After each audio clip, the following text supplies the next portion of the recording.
오늘 우리에게 주신 말씀은 간음하다가 붙들려 온 한 여인에게 예수님께서 지혜롭게 자비를 베풀어서 그 여인을 위기에서 모면하도록 도와주는 이야기가 기록되어 있습니다.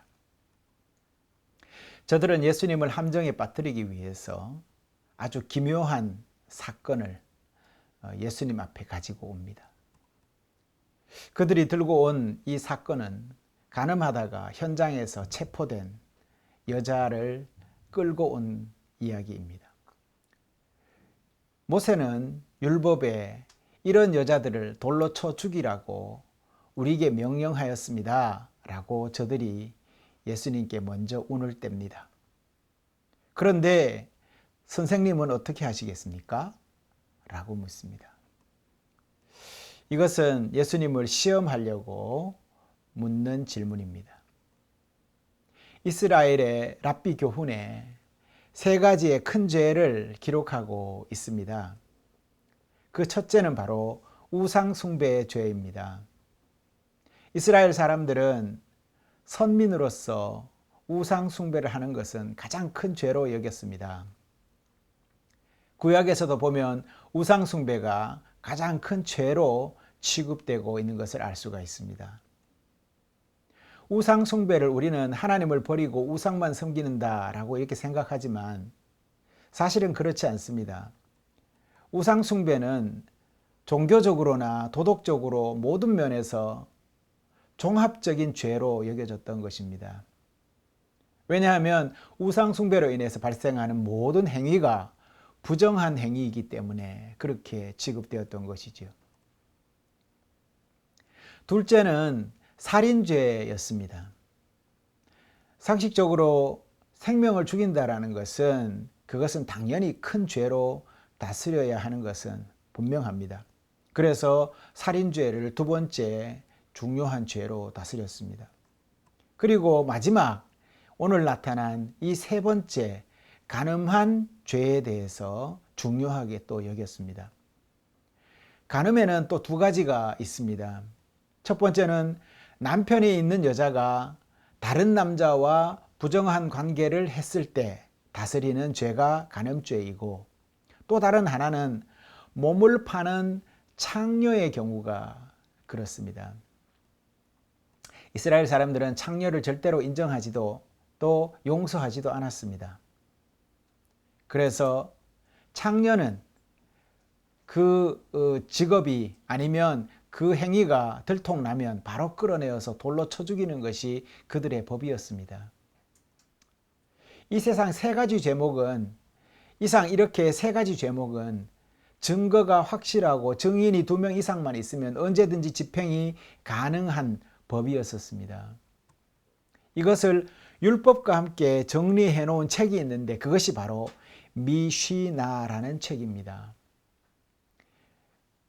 이 책에는 죄명에 대해서 각각 구체적인 내용과 벌칙이 아주 자세하게 기록되어 있는 그러한 책입니다. 예를 들면 간음죄는 가장 더러운 죄라고 여겨져서 아주 비참한 죽음을 그 형으로 집행을 합니다. 한 가지 예를 들면 간음한 여자는 그 인분 있지 않습니까? 똥통에 집어넣어서 목에 수건을 매달아서 그리고 양쪽에 끈을 묶어서 사람들이 그 여인을 질질질 끌고 다니다가 결국은 죽을 때까지 끌고 다녔다. 그것이 미시나의 법칙입니다.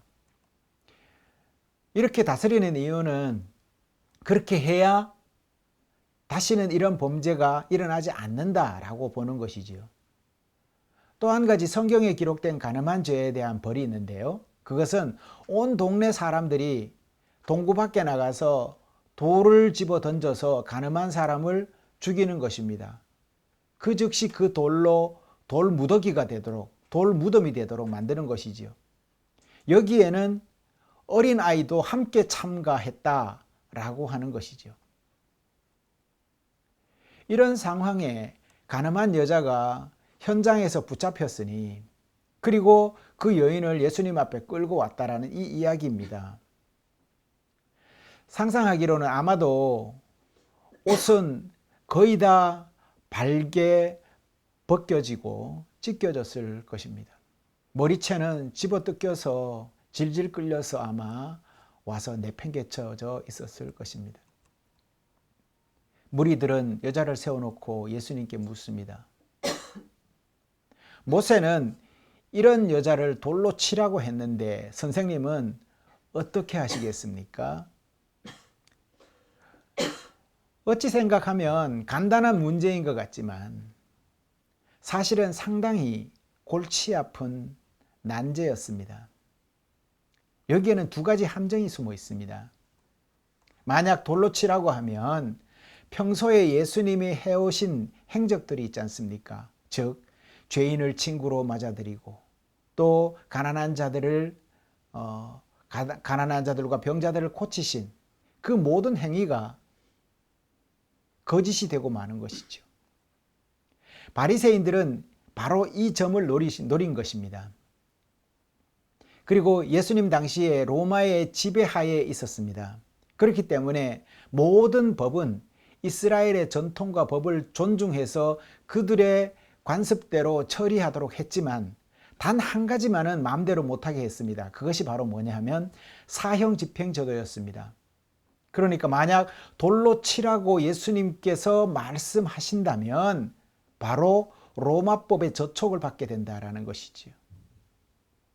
로마법은 예수님의 십자가 처형에도 그대로 적용이 됐습니다.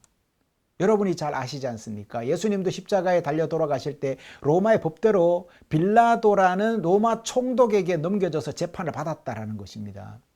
그러니 자기네 법대로 돌로 쳐 죽여서 그렇게 할 수 있는 것이 아니라 사형제도만큼은 로마법을 따르게 했다라는 것이죠. 그럼 반대로 돌로 치지 말라고 얘기를 하면 어떻게 됩니까? 이것은 또 모세의 율법을 어기게 되는 것입니다. 그러니까 이 문제는 이렇게 하나 저렇게 하나 어쨌든 걸리도록 만들어 놓은 정교하게 짜놓은 그러한 덫이라는 것이죠. 예수님은 이런 상황에서 어떻게 했습니까? 오늘 말씀해 보니까 예수님은 아무 말씀도 하시지 않습니다. 그리고 단지 땅에 몸을 굽혀 손가락으로 글을 쓰셨다라고 합니다. 여러분 성경에서 예수님이 글을 쓰셨다라는 이야기가 이곳 딱 한 번 나옵니다. 사실 성경에 예수님이 학교를 다녔다는 기록이 없습니다. 그나마 땅바닥에 글을 쓰신 글도 무슨 내용인지를 우리는 전혀 알지를 못합니다. 지금 제 생각에는 아마도 예수님은 바닥에다가 글을 쓰심으로 아마 시간을 버신 것이 아닌가 그런 생각을 하게 됩니다. 여인을 둘러싼 군중들은 손에 돌뭉치를 지금 들고 있습니다. 한번 상상을 해보십시오. 언제든지 입에서 말이 떨어지면 돌을 집어 던질 태세입니다. 공격적으로 몰아붙이는 이런 상황에서 무릎을 꿇고 글을 쓰시는 그 장면을 한번 상상해 보십시오. 긴장감이 흐릅니다. 정막이 팽팽하게 흘렀을 것입니다. 예수님은 참으셨습니다. 아무리 억울해도 즉각 반응하기보다는 좀 더 생각하고 돌이켜 곱씹은 후에 자기 말을 내놓아도 된다라는 것이죠. 너무 급하게 말하다가 보면 우리는 실수할 때가 있습니다. 결국 상처를 입게 됩니다. 성경의 모세도 이와 같은 경험을 했습니다. 여러분 잘 아시지 않습니까? 시내산에 모세가 하나님의 부름을 받고 올라가서 십계명 두 돌판을 직접 하나님이 새겨주신 것을 들고 내려옵니다. 내려오다가 무엇을 봅니까? 백성들이 황금 송아지를 만들어 놓고 우상을 섬기는 모습을 보고는 그 돌판을 냅다 집어 던져버립니다. 이런 행동이 참으로 시원하기는 합니다. 속 시원하다. 저도 그 부분을 읽을 때마다 참 속 시원하다. 이런 생각이 참 후련하게 들기도 합니다. 그런데 이 일로 모세는 다시 산으로 올라가야 되고 하나님은 다시 두 돌판을 파셔야 됐었고 결국은 모세는 이 모든 일들과 모든 정황으로 인해서 가나안에 들어가지 못하는 그런 결과가 나타났습니다. 모세가 천국에 못 갔다는 이야기는 아닙니다. 오늘 예수님은 참습니다. 예수님은 지금 한 여인의 생명이 걸린 문제를 질문받고 있습니다. 그러니 더욱 신중히 대하고 깊은 생각과 신중한 판단을 내리기를 원하신 것입니다. 또 하나는 살기등등한 군중들이 자신을 돌아볼 수 있도록 이 사람들이 흥분된 상태 아니겠습니까? 이 흥분된 상태에 모든 것들을 흥분된 상태로 행할 수 없도록 스스로 자기가 자기를 돌아볼 수 있도록 시간을 벌기 위해서 글을 쓰셨지 않았을까라는 생각도 해보았습니다. 무리들은 지금 매우 흥분된 상태입니다. 거기에 가늠한 여자는 끌려오느라 온몸이 만신창이가 되었을 것입니다. 따라서 예수님은 저들의 흥분을 가라앉힐 필요가 있었을 것입니다. 또한 저들은 어찌되었든 예수님을 걸어서 재판에 넘기고자 하는 분명한 목적이 있었습니다. 그러니 성도 여러분은 악한 사람들을 직접 1대1로 상대하지 마십시오. 만약 악한 사람을 직접 상대하게 되면 여러분 자신이 더 악하게 동화되기 마련입니다. 그러니 가능하면 악한 이들은 피해야 합니다. 예수님도 오늘 이 무서운 무리들을 잠깐 피하시는 의미에서 글을 쓰셨다라고 저는 생각을 해봅니다. 그 사이에 저들은 예수님을 윽박지르며 재촉합니다. 예수님이 드디어 입을 여십니다. 너희 중에 죄 없는 자가 먼저 돌로 치라 라고 말씀하십니다. 여기서 죄 없는 자라고 기록되어 있는 이 말씀, 성경 원문에는 죄가 없다라는 이 말이 죄가 없다라는 이 뜻이 아닙니다. 죄에 대한 욕망이 없는 이라는 뜻으로 번역이 된다라는 것이죠. 죄에 대한 욕망이 없다. 그러니까 행동은 물론이고 그 마음으로까지 지은 모든 죄까지 없는 자, 그들이 먼저 돌로 치라 라는 말로 해석할 수 있다라는 것이죠. 여기서 생각해야 할 문제가 있습니다. 나는 비록 이 여자와 같이 간음은 하지 않았어도 거짓말을 했거나 남으로 하여금 죄를 짓게 했거나 그것을 동조하거나 그들 편에 들어서 같이 편을 들었거나 남으로 하여금 죄를 짓게 했거나 마음속으로 살인을 저질렀던 적이 있었던 사람들은 모두 해당된다는 것이죠.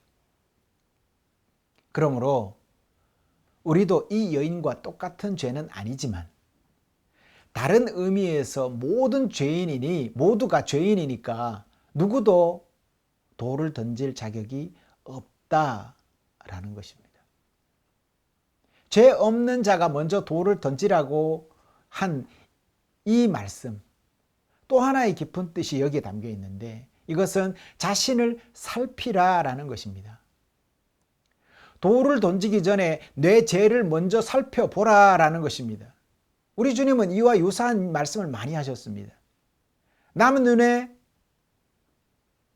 티를 보기 전에 네 눈에 들보를 먼저 보아라 라는 말씀과 일맥상통한다고 볼 수 있습니다. 그러니 돌을 던지기 전에 네 죄를 먼저 살펴봐라 라는 뜻입니다. 우리는 누구도 정죄할 자격을 갖추고 있지 않습니다. 왜냐하면 내가 가장 큰 죄인이기 때문입니다. 성 프란시스의 제자가 있습니다. 그 사람이 어느 날 환상을 보았다고 합니다. 그래서 하늘나라로 이끌려 올라가서 그곳에 다다랐는데 거기에는 의자가 멋진 의자가 이렇게 있었다고 합니다. 누구의 자리냐고 물었더니 성 프란시스의 자리라고 천사가 대답을 했다고 합니다. 그리고 이내 제자는 이 소리를 듣고 슬그머니 질투가 생겼습니다. 그는 꿈을 깨고 난 뒤에 스승에게 가서 선생님, 자신을 어떤 사람이라고 생각합니까? 라고 질문을 던집니다. 프란시스는 내가 이 세상에서 제일 악한 사람이지 라고 대답을 했다고 합니다. 그런데 이 제자는 선생님께 항의를 합니다. 선생님의 대답은 위선이고 거짓말입니다. 당신은 성자인데 악하다고 하시면 살인자나 거짓을 증거하는 자들은 어찌합니까? 그러니까 성 프란시스는 웃으면서 아주 편하게 이렇게 대답을 하더랍니다. 자네가 잘 몰라서 그러네. 그런 말을 하는 것은 나를 잘 몰라서 하는 말일세. 만약 내가 받은 은혜를 다른 사람이 똑같이 받았다면 그들은 아마 나보다가 훨씬 더 좋은 사람이 되었을 거야 라고 말을 했답니다. 내가 얼마나 많은 은혜를 받고 사는지 자네는 잘 모르네 라고 말을 했다는 것이죠. 겸손입니다. 여기에 겸손이 묻어 있는 것입니다. 내가 세상에서 제일 악한 사람이다 라고 생각하면 더 이상 할 말이 없는 거지요. 더 화낼 일도 없는 거지요. 내가 판단해야 할 자는 이 세상에 아무도 없어. 단지 사랑해야 될 사람만 있는 거야 라는 결론에 도달하게 되는 것입니다. 마태복음 7장에 보면 판단하지 말라고 했습니다. 심판하지 말라고 했습니다. 원수를 사랑하라고 했습니다. 주님은 분명히 이렇게 말씀하셨습니다. 이 본문이 나타내고자 하는 말씀은 돌을 던지기 전에 먼저 자신을 살피라는 뜻이 있다라는 것이죠. 또한 남을 비판하기 전에 자신을 먼저 성찰하라는 뜻이 담겨 있다는 것입니다. 본문에서 보면 돌을 던지기 바로 전 자신을 돌아본 사람들이 한 사람씩 다 흩어지고 맙니다. 그런데 그 사람들이 나이 많은 사람으로부터 하나씩 떠나갔다라고 합니다. 그렇습니다. 나를 돌아보는 것은 매우 중요합니다. 그런데 이 나를 돌아봄에 있어서 나이 많은 사람들이 더 현명했다라는 것을 알 수가 있는 것이죠. 인생을 살면서 젊은 날의 제 판단과 나이 든 지금의 판단은 많은 차이가 있음을 깨닫게 됩니다. 젊은 시절 판단은 그 깊이가 얕아서 항상 오류가 있었던 것 같습니다. 나이가 조금 든 지금에서야 돌아보며 깨닫는 것은 보지 않고는 경험하지 못할 것들이 있다는 것을 분명히 알게 됩니다.